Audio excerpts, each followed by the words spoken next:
Hello and welcome to the Energy Within podcast with Shalyn, Catherine, where we talk about motherhood, womanhood, spirituality, and more. On today's episode, we're going to be continuing our last episode where we talked about dark femme, and today we're talking about light femme. Yay. And embracing your softness and not putting your worth into other people's hands. Mm-hmm. This one's a bit personal. Oh, yeah. The list of wounds for this one was like all of my things that I've been working on. Yeah. This one's, so there will be some... It's deep. It's deep. There's going to be some cringing. Deep. And we're attacking ourselves. We're attacking, not each other, but like... We're definitely not attacking you. Yeah. So don't, just we're here together. Observe what comes up for you so that you can walk through it later and figure that out, what that means for you. Yeah. So go slow. We're here. Also suffering. So our kind of like main message that we want to get across to you is that this episode is meant to inspire you and to help you like kind of embrace your light and understand that your light, is for you more so and as much as it is for others. Like we put love out into the world, we nurture and we do all of these things as a human being, as mothers, as sisters, as daughters, as blah, blah, blah. But like to also remember to like bring that nurturing back inside yourself and giving yourself that love. Yeah. Shalyn, can you please tell us what light femme is? Define it for us.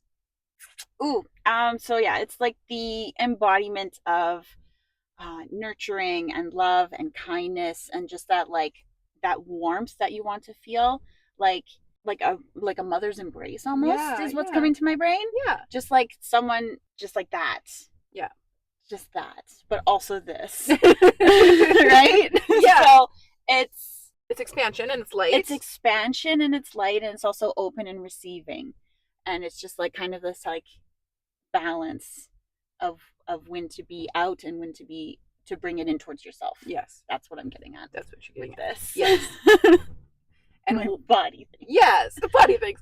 And warmth too. Like it's really like yes. It's the warmth we put out into the world in the way that we love others, in the way that we love ourselves and express that, and how we spread light throughout the world, positiveness. Yeah, exactly. Healing also too, right? Like if you heal, I mean, like we heal people with our love. We right, like we heal communities with love. We like what we do with this podcast. A lot of what we talk about on our podcast is with the intention to heal ourselves, yes, each other, and then whoever listens to us talk, and go through all of our rambles. Right, like we do get a little bit crazy sometimes. Yes, but we're just passionate. But we're here to help you heal yourself, and we're here to help you encourage to heal other people and things like that. Like we try to give you actionable steps and history lessons and information and things like that. So healing is a very important part of helping others heal is a big thing for me. Yeah. Like just like holding their hand and being like, we can do this. Yeah. Kind of a thing. That's very light. And then another part of it as well is this life-giving aspect, right? So if we talk about it in terms of mothers and motherhood, we literally birth life. Yeah, in that the world. There's also the thing like a man makes or purchases a home or purchases a house, but the woman makes it a home sort of a thing. Like we make things better. We give it more life and meaning. Yeah. That's where light femme. Yes. That's where that's stemming from, is that energy. Yes, absolutely, 100%. So now that you know what light femme is and all of those things, I'm going to do my favorite part of this, which is shit on the patriarchy. And I'm going to tell you where light femme went, what it like, where it is locked up inside you, why, and all of those things. So, how patriarchy ruined light femme. So in the olden times, there were divine light feminine archetypes, goddesses and things like that. So there was Aphrodite, Venus, and Bridget. So there's I think it's Saint Bridget's Day or something like that in Celtic culture. And so those were like light femme archetypes. It was all about love and joy and softness and emotion and sensitivity and things like that. Like it was spring returning and those kinds of things is where this kind of archetype built and grew from.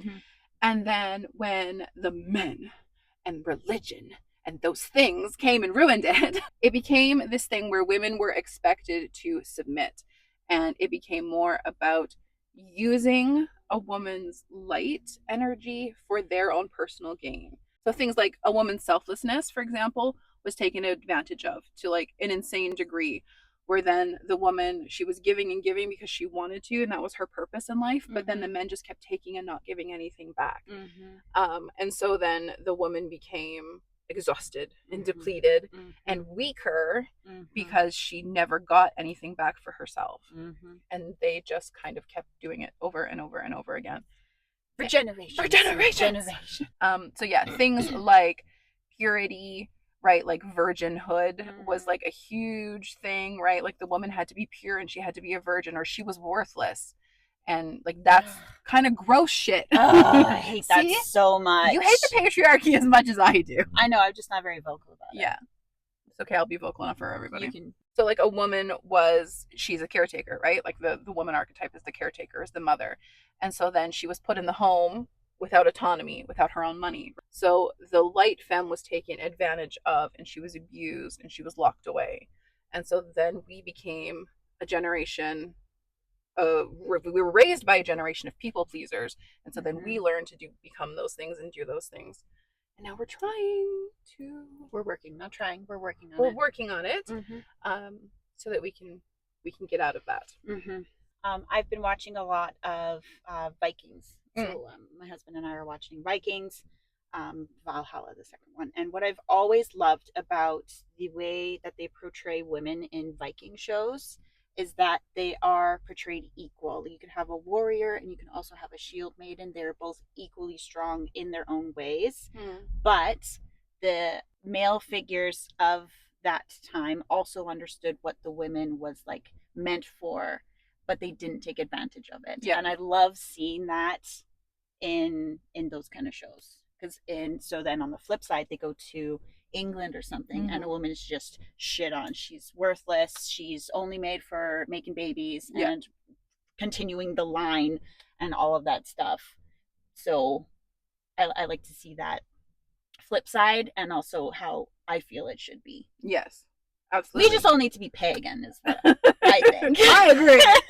I agree. For sure. Yeah. So yeah, the light femme, the wounded light femme, she is obedient and she is submissive and endlessly forgiving, right? The man can do anything to her and she will forgive, because that's what a good wife does. She just lets it happen and happen and happen, and she can't speak on it or set boundaries or anything like that. And if she does, then she's seen as not good, or she's seen as problematic or troublesome or those kinds of things. But when it comes to light femme specifically, it is about setting boundaries with love. And I even think dark femme too, we talked about this as well. So really setting those boundaries with love for yourself, love for the person you're setting the boundaries with, and coming from it in a place of like, I'm protecting myself, I'm loving myself, but I'm also protecting you and loving you through this, and just hoping that other person respects that and understands that and can meet you. It's like this is what I need from you in order for me to feel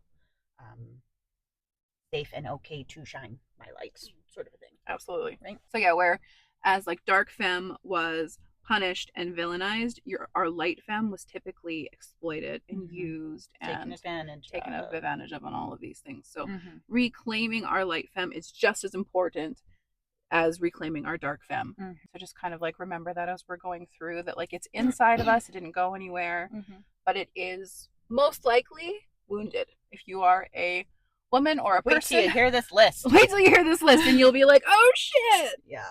I'll be surprised. Unless it's just us, in which case it's not just us. I know, but like that's a fear of mine. I was like, is this just me? Absolutely not. And maybe not all of these points will hit. Even when we were doing it, I was like, "Oh, that's for me," and you were like, "No, I don't do that. I do that right." Check mark. Whereas I was like, "Oh, I'm in this shit with that," and then there was things where like, "No, I think I'm okay with that," and you were like, "It's me." Yeah, exactly. So you don't have to hit all these things on the list, but here are some signs that your wound, that you're light.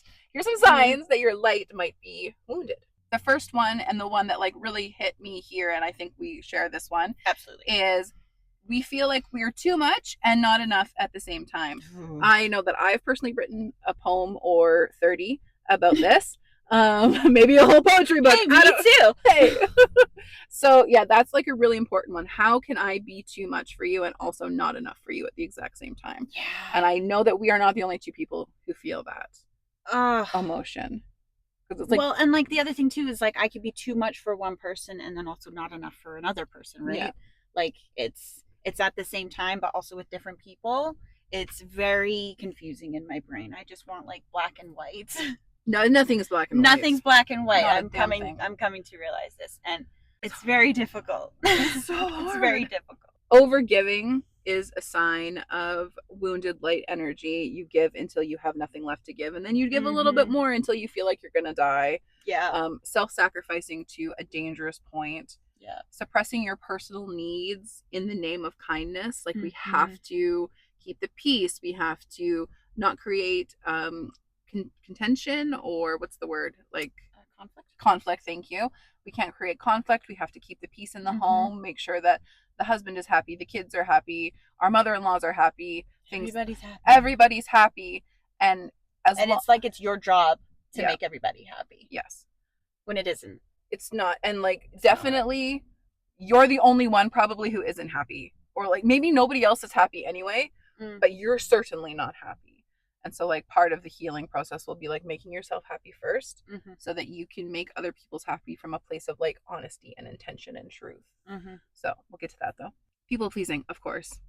That's like a number one. Yeah. Struggles to say no even when you don't want to say yes, but you say yes out of obligation or necessity or things like that. Emotional numbing. This is one that I feel, and I've been like experiencing it lately just because I like flew too close to the sun and put too much on my plate. Is like I care so much about so many things, and I really only have like two speeds in my brain, and I don't know if this is an autism thing or what, but I'm either obsessed with it and I can only think about it but on multiple levels, or I don't care about it at all and it doesn't even like register on my radar. And there's just like so much going on in my like personal professional life right now that like I'll get a message or I'll get an email and I'm like, it's something that I'm so passionate about and I love so much. I don't even care. Like I do care, but I'm so tired that I don't. Like I'm numb. Sounds like you need some rest. She doesn't know what she's talking about. Catherine. I do. Rest. No, you're not resting enough. You're not feeling it. I will have you know. You need to feel the rest. I will have you know, and you will be so very proud of me. Okay. That I did put rest on my like to-do list for every week, every day this week. Okay. I will show you my planner. That's great. No, actually do it. Yeah. Get the check mark. Don't just rest to get the check mark either. Oh. Yeah, yeah. Call me out. Feel the rest. Be in the rest. May I recommend not having a best friend for 21 years who calls you out on your shit? Yeah. I'm really good at that. The next thing on the list, signs of wounded light, femme, is feeling guilty for setting boundaries. This one's so bad for me. Because like you do the act of setting the boundary, it comes from a place of love, great. Yeah. But then you feel like shit for it. Yeah. And that's just not fair. And it's like, it could be something so simple. Just like, hey, I don't like that. But you putting in the effort to say that, and then like I specifically get worried or overthinking that of how they're going to take it. So then I start playing out different scenarios. And then it just doesn't happen because I guess I freak myself out. And I said, no, I don't want to do that anymore.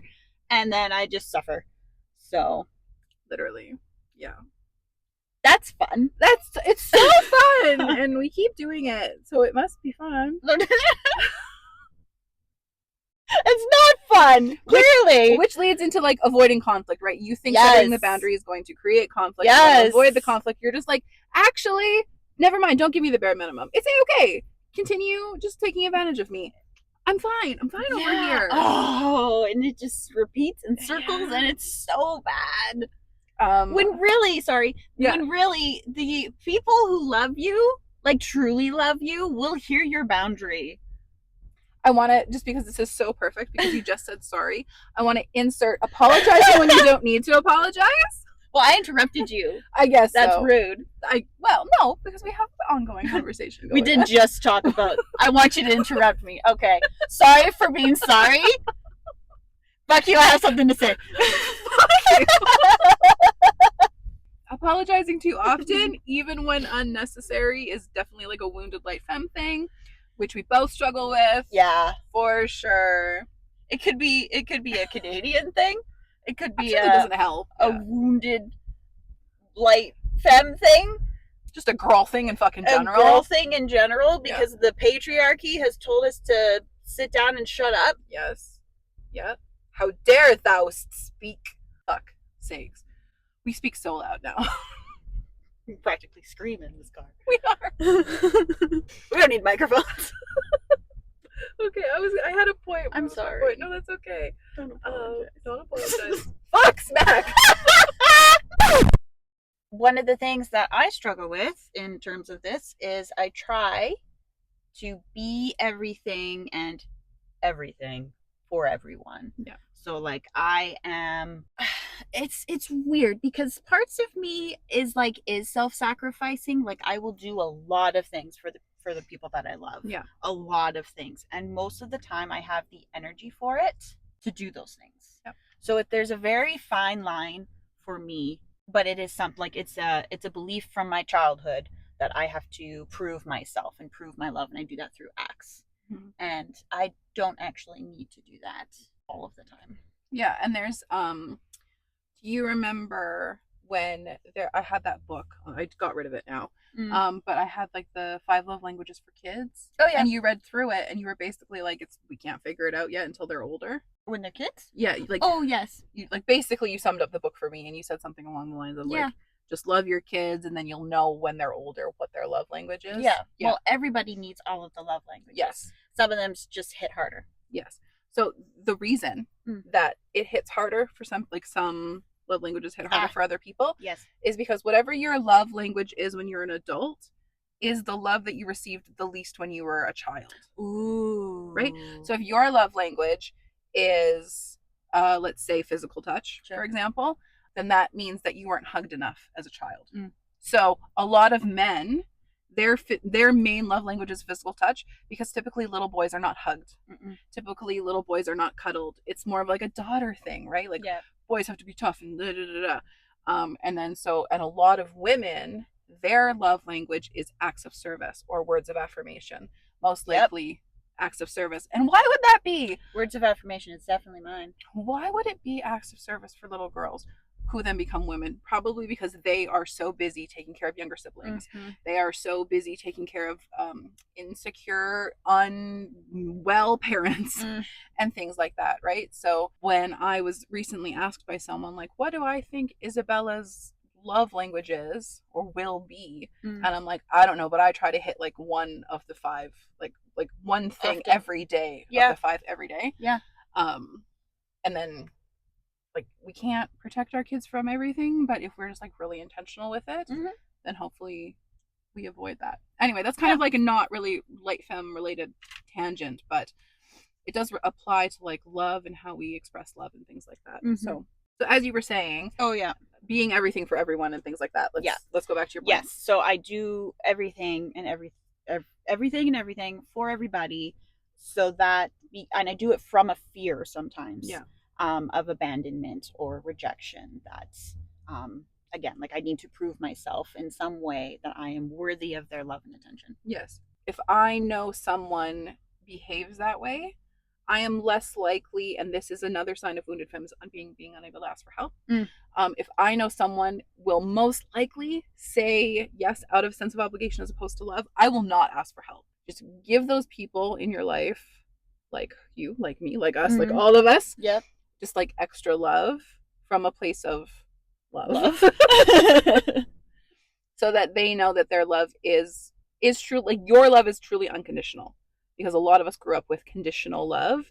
And even when we fulfilled the terms and conditions that our parents or various other people in our life set forth, it still wasn't given enough. So then we were pushed to do more, which then leads into people like me who overwork and burn out and things like that.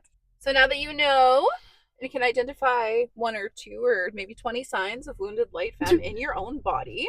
1 or 2 or 20 signs? Maybe, I don't know. Wow. It's like one of those tests that you do online. Yeah. What's your score in terms of Wounded light femme. wounded light femme? Is it a 20? Is it 2? Comment below. Now we're gonna learn how to heal it. How to heal it. How to begin to work on healing it. Yes. Yeah. Not an overnight operation, friends. Never is. One of the first steps, though, is you're going to reclaim it. Reclaim your warmth, reclaim your love, kindness and joy and everything, but on your own terms. So you're going to listen to what your body and heart wants and move from that. Not what other people are saying or doing or being. You're going to move from you.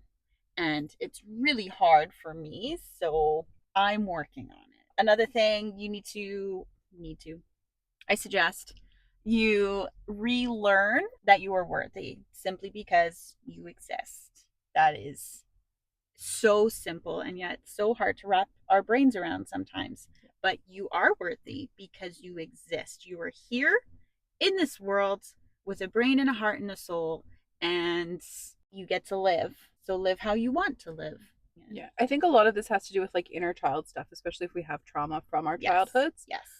So like think about like we talk about motherhood and how light femme is connected to our motherhood. Yeah. So like mother that inner child. Yeah. She is worthy. Tell that little 7-year-old, the little 13-year-old, the 17-year-old girl, however old you were when you experienced various levels of trauma or dimming of your light, to just love her a little bit harder. Let her do the things she wants to do through you. Yeah. And that will help heal her, which will then help heal you. I'm a personal fan of mirror work. So maybe it's just a Leo thing, but I really like looking at myself in the mirror. Okay, but no, I really like my eyes, so it's really cool. I really like my eyes too. Own it, okay? Love your body. I like my eyes, so I like looking in my mirror and I like feel my power through my eyes. It's really hard to explain. Try it out for yourself. See what feels right for you. Just like looking at yourself in the mirror and saying like, hey, you're worthy. I'm worthy. We're worthy. Don't over explain yourself. It's not necessary. No is a full sentence. No is a full sentence. That's also one that I do struggle with too.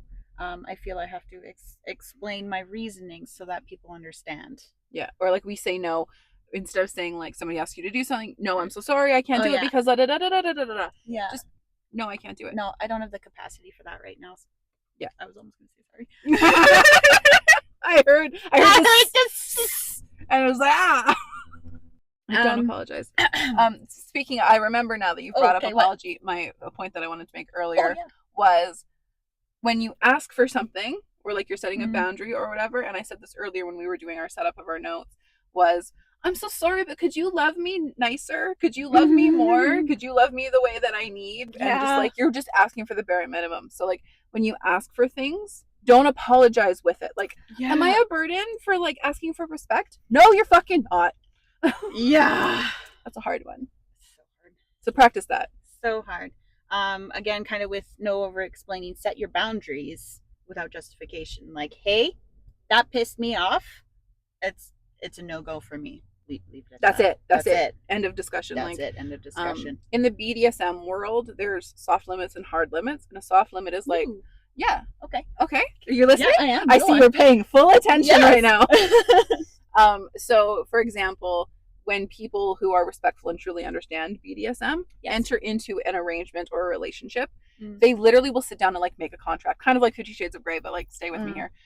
They make a list? They make a list. I love lists. Yes. So whoever the dominant is most likely will present a list to the submissive or the potential submissive and be like, what's okay? All of the things. And she will go, will go through and be like, this is a soft limit, so we could try it out. We could test it. Okay. This is a hard limit. If you fucking do this, I'm walking out the door. Ooh, okay. Right? Cool. And so I think that we need to do that. We need to set boundaries in life with soft limits and hard limits. Yes. Because sometimes we will say something is a hard limit from a place of fear. Yes. Sometimes we will say something is a hard limit from a place of like being stuck inside a box. Yeah. And so it's nice to have somebody to like be like, is this a soft limit or is this an absolute no? And just kind of like to represent that in your boundaries. Like this upsets me, How can we figure out a way to like make this work for us versus like this upsets me, don't fucking do it again or we're over. And just kind of like communicating that. And yeah, that has that reminds me of setting boundaries from a light femme point of view and setting boundaries from a dark femme point of view. So like this is, hey, can we work through this?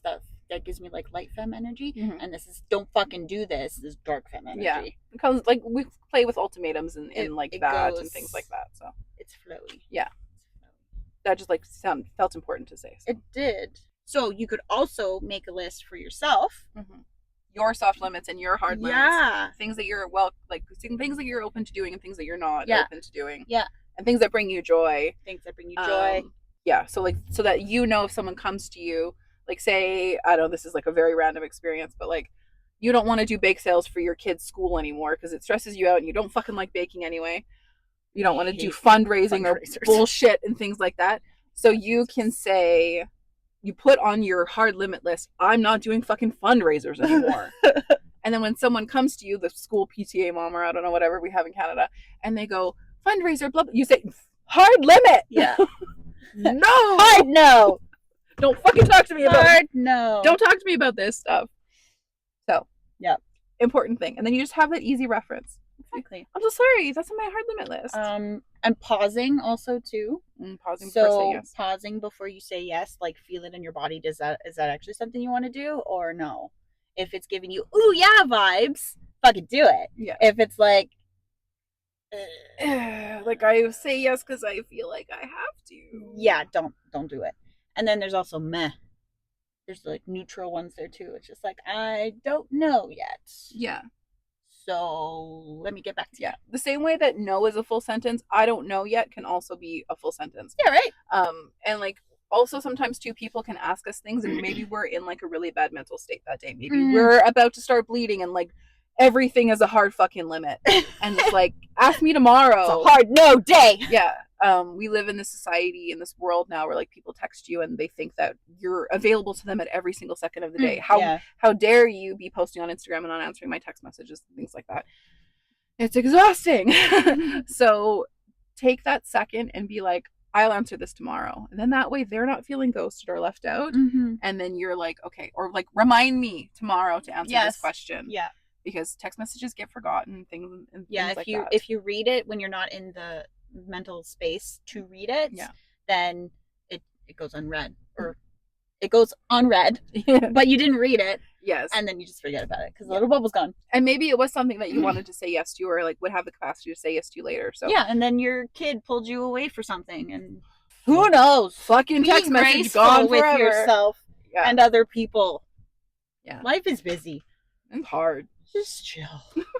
Is the woman who needs to chill the most. I don't know. I think I beat you in that one. Chill? Chill. Oh yeah, you're way less chill than me. I have to remind you to chill. You did in this episode. I did. Expressing all of your emotions, not just the nice ones.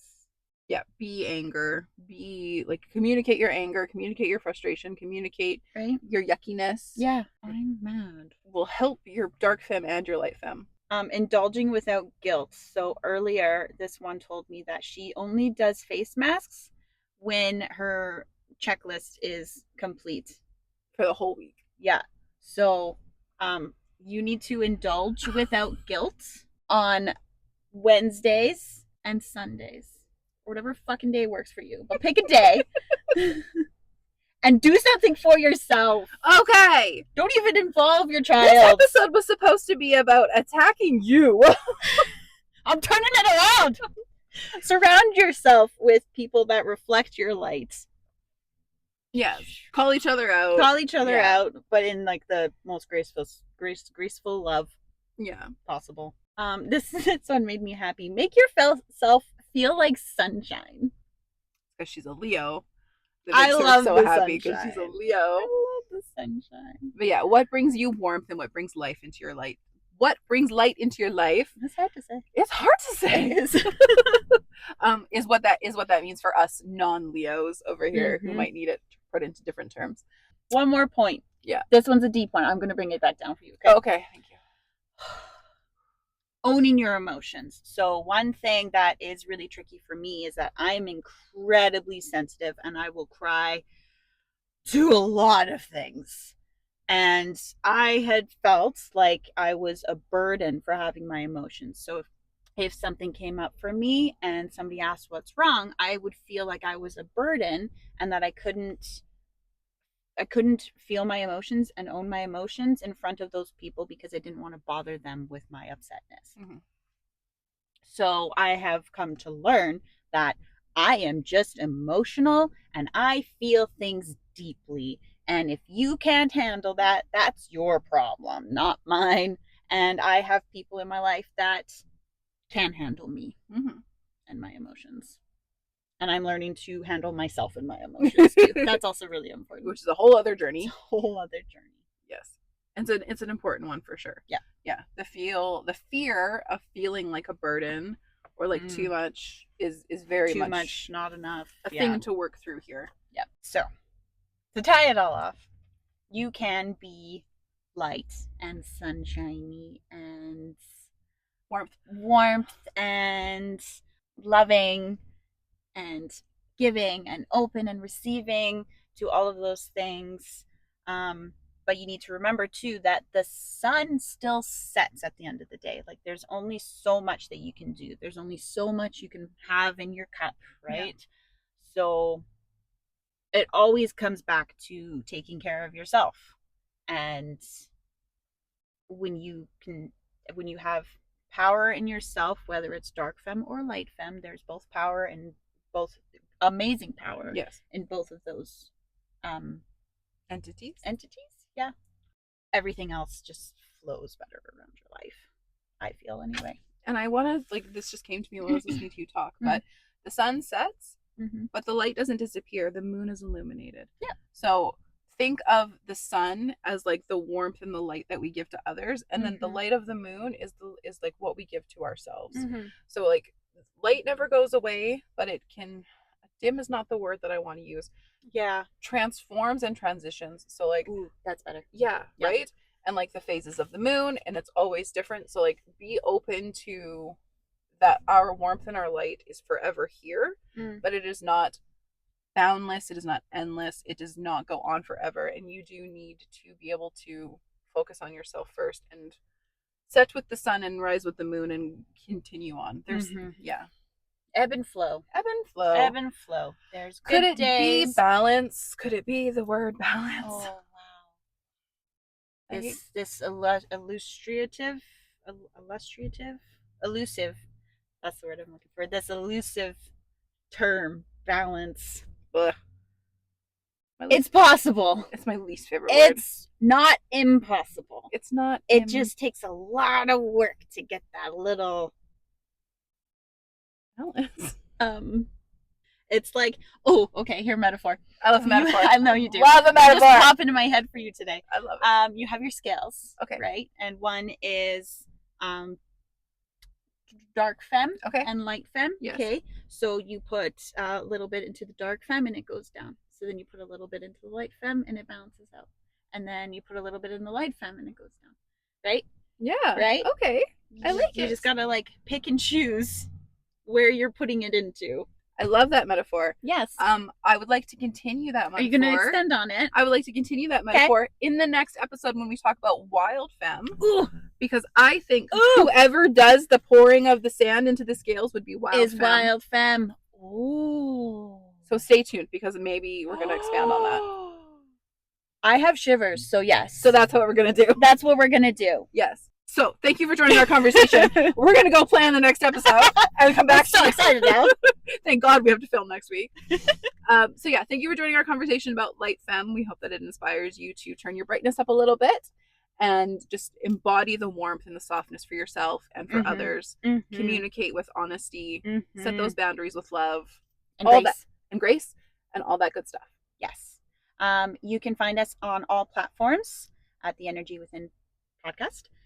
As we got very excited for, our next episode is going to be about wild femme. So I do think that you're on the right thing. It's the wild femme that's not so much controls, but wild femme is the aspect of balance. Yeah. like where you can put the fun and the uncagedness and basically the no fucks. Yeah. Where do you want to put your no fucks? Yeah.